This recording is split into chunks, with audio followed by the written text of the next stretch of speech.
कम बोलते हैं और मैसेज ज्यादा बड़ा डिलीवर करते हैं। अगर भारत सीज फायर के लिए तैयार अमेरिका के कहने पर होता है तो फिर भी भारत पर 50% का टैरिफ क्यों लगता है, ये समझने के लिए काफी है। भारत ने दुनिया के तमाम देशों के साथ एफटीए कर लिया। यूरोपीय यूनियन के 27 देशों के साथ भारत ने फ्री ट्रेड एग्रीमेंट साइन किया है, तब जब यूरोप पर तमाम तरह के टैरिफ धमकियों का एक दौर अमेरिका चला रहा है। यूरोप भागा भागा किसकी तरफ आया? भारत। जब यूएई के प्रिंस भारत आते हैं और फिर तुरंत बाद रूस जाते हैं, तो ये एकदम जुड़ी हुई लाइन है जो दिखा रही है कि हो क्या रहा है। भारत पाकिस्तान को जब भी मारेगा सऊदी अरबिया नहीं आएगा, याद रखना। लेकिन सऊदी पर कोई मुश्किल आएगी तो पाकिस्तान को जाना पड़ेगा, क्योंकि डॉलर चाहिए। दर्शकों, जियोपॉलिटिक्स के लंबे खेल में या बड़े खेल में जिसको लग रहा है कि डोनाल्ड ट्रंप अकेले खेल रहे हैं, ऐसा नहीं। एक खेल नरेंद्र मोदी और व्लादिमीर पुतिन भी मिलकर खेल रहे हैं। क्या खेल है, ये खेल का अंजाम क्या होगा, ये सब भविष्य के गर्भ में है। लेकिन एक बात तय है कि दुनिया में जितनी चर्चा डोनाल्ड ट्रंप की है, उन चर्चाओं के केंद्र में भारत भी है, नरेंद्र मोदी भी है। नरेंद्र मोदी की जियोपॉलिटिक्स, उनका स्टाइल, वो जो साइलेंट किलर वाली बात है जो डिप्लोमेसी में बड़ी जरूरी है कि आप कम बोलते हैं और मैसेज ज्यादा बड़ा डिलीवर करते हैं। डोनाल्ड ट्रंप ऑपरेशन सिंदूर के बाद जो स्टांस उन्होंने लिया, जिसमें लगा कि अमेरिका तो पाकिस्तान के पाले में है, और उसके बाद बार बार उनका ये कहना कि मैंने सीज फायर कराया, मुझे नोबेल दे दो, मैंने 2 परमाणु देशों के बीच युद्ध रोक दिया, और सामने से प्रधानमंत्री नरेंद्र मोदी का आना, देश के संसद में कहना कि भारत को दुनिया के किसी देश से कुछ पूछने और बताने की जरूरत नहीं है। यह बहुत क्लियर है कि हमारे डीजीएमओ को पाकिस्तान के डीजीएमओ का फोन आया, और बाद में क्या होता है, कहानी निकल करके आती है जिसमें डोनाल्ड ट्रंप कहते हैं कि मैंने कहा था कि ट्रेड करो और सीज फायर करो, नहीं तो मैं टैरिफ लगा दूंगा। अगर भारत सीज फायर के लिए तैयार अमेरिका के कहने पर होता है तो फिर भी भारत पर 50% का टैरिफ क्यों लगता है, यह समझने के लिए काफी है। डोनाल्ड ट्रंप अपनी कहानी रचते रहे और भारत ने डिप्लोमेसी की एक नई इबारत लिखी। भारत ने दुनिया के तमाम देशों के साथ एफटीए कर लिया। यूरोपीय यूनियन के 27 देशों के साथ भारत ने फ्री ट्रेड एग्रीमेंट साइन किया है, तब जब यूरोप पर तमाम तरह के टैरिफ धमकियों का एक दौर अमेरिका चला रहा है। यूरोप भागा भागा किसकी तरफ आया? भारत की तरफ। वो यूरोप जो भारत पर रूस से तेल खरीदने का आरोप लगाता रहा और कहता रहा कि भारत जो है यूक्रेन वॉर को फंड कर रहा है, रशिया को पैसे दे रहा है, वही यूरोप भारत से आकर के फ्री ट्रेड एग्रीमेंट करता और कहता है कि ये डील जो है मदर ऑफ ऑल डील्स है। भारत रूस बेहतरीन दोस्त हैं।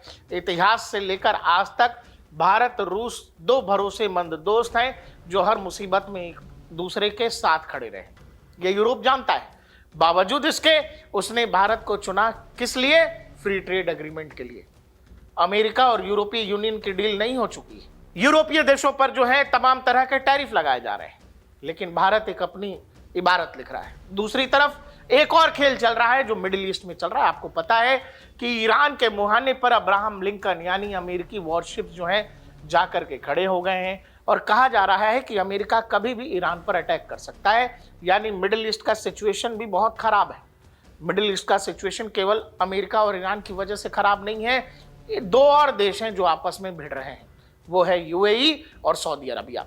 यूएई और सऊदी अरबिया लड़ रहे हैं यमन के हुती विद्रोहियों को लेकर, क्योंकि एक दौर में डील ये थी कि तुम और मैं यानी सऊदी अरबिया और यूएई दोनों मिलकर यमन के हुती विद्रोहियों के खिलाफ लड़ेंगे। सऊदी अरब ने अपनी फौज भेज दी, क्योंकि सऊदी अरब की सीमा यमन से मिलती है, लेकिन यूएई दूर है। तो यूएई ने यह कहा कि हम यमन के ही जो प्रॉक्सीज हैं, जो क्षेत्रीय लड़ाके हैं, हम उनको पैसा देंगे, हथियार देंगे, उन्हीं को कहेंगे कि तुम हमारे लिए हुतियों से लड़े। लेकिन सऊदी अरबिया कह रहा है कि नहीं, तुमको जो है अपनी फोर्स भेजनी पड़ेगी। इसी बवाल पर सऊदी अरबिया ने यूएई के तमाम सैन्य अड्डों से लेकर के उनकी जो सप्लाई चेन है, उन जहाजों तक पर सऊदी अरबिया ने बम्बार्डिंग कर दी, और वहां से मामला एस्केलेट हो गया। एस्केलेट ही नहीं हुआ, सऊदी अरबिया ने पाकिस्तान के साथ एक पैक्ट किया जिस पैक्ट में यह कहा गया कि सऊदी अरबिया को कोई मारेगा तो पाकिस्तान बचाने आएगा, पाकिस्तान को अगर कोई मारेगा तो सऊदी अरबिया बचाने आएगा। भारत पाकिस्तान को जब भी मारेगा सऊदी अरबिया नहीं आएगा, याद रखना, बहुत साफ कह रहा हूं। भारत जब भी मारेगा, हमने ऑपरेशन सिंदूर में भी मारा, फिर मारेंगे। भाई जिनका लात जूतों का लाइसेंस हो उनको परमानेंट मिलते रहना चाहिए। तो पाकिस्तान को अगली खुराक जब मिलेगी तो जिनको भी लग रहा है कि सऊदी अरबिया बचाने आएगा, नहीं आएगा। लेकिन सऊदी पर कोई मुश्किल आएगी तो पाकिस्तान को जाना पड़ेगा, क्योंकि डॉलर चाहिए, पैसा चाहिए। तो जहां सिक्कों की खनक होती है, पाकिस्तानी वहां कटोरा लेकर के खड़े होते हैं। इस डील का कोई मतलब नहीं है। लेकिन यूएई के लिए ये एक तरह का वार्निंग है। तो यूएई क्या करता है? यूएई के जो प्रीमियर है वो भारत आते हैं केवल 2 घंटे के लिए। दर्शकों ध्यान देना, 2 घंटे के लिए। इसीलिए मैंने आपसे कहा कि रूस और भारत ऐसा क्या कर रहे हैं वो मैं आगे बताने जा रहा हूं। केवल 2 घंटे के लिए आते हैं, जिसमें प्रधानमंत्री नरेंद्र मोदी खुद यूएई के प्रिंस जैद सलमान को रिसीव करने एयरपोर्ट जाते हैं और उनको लेकर के हैदराबाद हाउस नहीं जाते, उनको लेकर के जाते हैं प्रधानमंत्री आवास में। आप ये समझना, यूएई का राष्ट्राध्यक्ष आ रहा है और उसको रिसीव करने के लिए प्रधानमंत्री जा रहे हैं, जबकि समय केवल 2 घंटा है। तो ये अपने आप में ये बताने के लिए काफी है कि कुछ तो ऐसा हुआ जिसकी वजह से, इस महत्ता को बताने के लिए कि यूएई के प्रिंस का केवल 2 घंटे के लिए भी आना कितना बड़ा मैसेज है। वो मैसेज उस तरह से जाना चाहिए, इसीलिए प्रधानमंत्री खुद रिसीव करने जाते हैं। दोनों देशों के बीच डील ये होती है कि 2032 तक $200 बिलियन से ज्यादा का व्यापार होना चाहिए। और डिफेंस डील भी बताई जाती है कि भारत यूएई को हथियार देने जा रहा है। अब जब यूएई के प्रीमियर यहां से जाते हैं तो वो पहुंच गए हैं मॉस्को। जी हां, रशिया, यानी पहले भारत और अब भारत के परम मित्र व्लादिमीर पुतिन रूस मॉस्को पहुंच गए हैं, जो है यूएई के प्रिंस। अब आप ये समझो, भारत और इजराइल दोस्त हैं। इजराइल और ईरान भिड़ने वाले हैं। ईरान को यूएनएचआरसी में एक तरह का समर्थन भारत ने हाल फिलहाल में दिया है। उसके खिलाफ कुछ देश एक प्रस्ताव ला रहे थे जिसमें भारत ने ईरान का समर्थन कर दिया।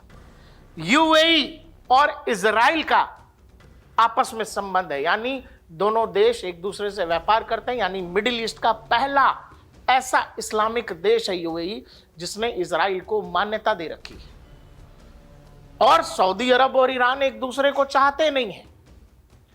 ये सिचुएशन इतना कॉम्प्लेक्स है, इतना मुश्किल है। ऐसे में जब मिडिल ईस्ट में तमाम तरह के बवाल होने की आशंका है, क्योंकि ईरान पर होगा, ईरान पर हमला होगा, तो संभव है कि ईरान रिटेलिएशन में मिडिल ईस्ट के अंदर जितने अमेरिकी सैन्य अड्डे हैं, सऊदी अरबिया से लेकर कतर, यमन, तमाम देशों में जो है ईरान हमले करेगा।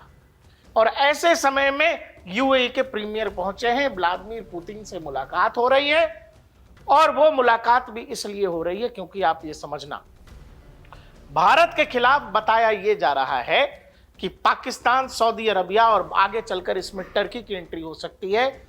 पाकिस्तान का ये सपना है कि एक इस्लामिक नाटो को अंजाम दिया जाए भारत के खिलाफ, जिसमें बड़े इस्लामिक देशों को शामिल किया जाए। जब मिडिल ईस्ट को आप देखोगे तो जो अमीर देश हैं उनमें सऊदी अरबिया भी है, यूएई भी है।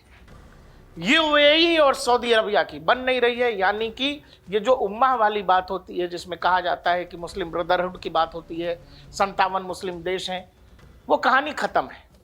वो खोखलेबाजी से कुछ ज्यादा नहीं। यूएई को भारत का साथ चाहिए। अगर पाकिस्तान सऊदी अरबिया के साथ खड़ा होता है तो यानी कि बैलेंस एकदम बिगड़ जाएगा, सऊदी और पाकिस्तान फिर पीछे छूट जाएंगे। इसी खेल में आता है इजराइल। इजराइल और यूएई के संबंध है।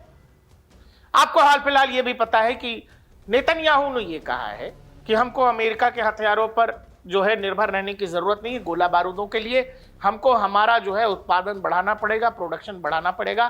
क्योंकि जब बाइडेन सरकार थी तो उसने बहुत तरह के रोक लगा दिए थे, उसने सप्लाई ही बंद कर दी थी। जिस समय आईडीएफ यानी इजरायली डिफेंस फोर्सेस जो हैं गाजा में ऑपरेशन चला रहे थे। यानी कि दुनिया में एक तरफ ट्रंप हैं जिनको लग रहा है कि दुनिया की विदेश नीति वो तय कर रहे हैं, दूसरी तरफ भारत और रूस जैसे देश हैं जो शांत रहकर अपने तरीके से दुनिया को साध रहे हैं और अपनी शर्तों पर अपने लोगों के लिए दुनिया के देशों से डील भी कर रहे हैं। और सबसे केंद्र बिंदु भारत बना हुआ है। एक तरफ अमेरिका है जो जिसका दावा है कि वो दुनिया का सबसे पुराना लोकतंत्र है, दूसरी तरफ भारत है जो दुनिया का सबसे बड़ा लोकतांत्रिक देश है। तो दुनिया दो हिस्सों में है, जहां एक तरफ डोनाल्ड ट्रंप की टैरिफ की धमकी, डोनाल्ड ट्रंप की तमाम तरह की धमकियां जिसमें वो कब्जा कर लेने तक की बात करते हैं, और दूसरी तरफ भारत है जो दुनिया को उम्मीद दे रहा है, रोशनी दे रहा है कि नहीं, आपको बगैर भारत से बात किए, बगैर भारत की बात सुने आप अपनी बात आगे नहीं बढ़ा सकते।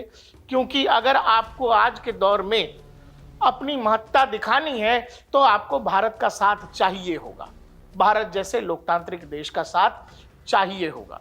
अगर पाकिस्तान, टर्की या सऊदी अरबिया ये चाह रहे हैं कि कोई इस्लामिक नाटो वो खड़ा करने की स्थिति में है, तो फिर भारत भी मिडिल ईस्ट के यूएई, इजराइल, ग्रीस या साइप्रस जैसे देशों के साथ बहुत सारा कुछ करने के लिए तैयार हो रहा है।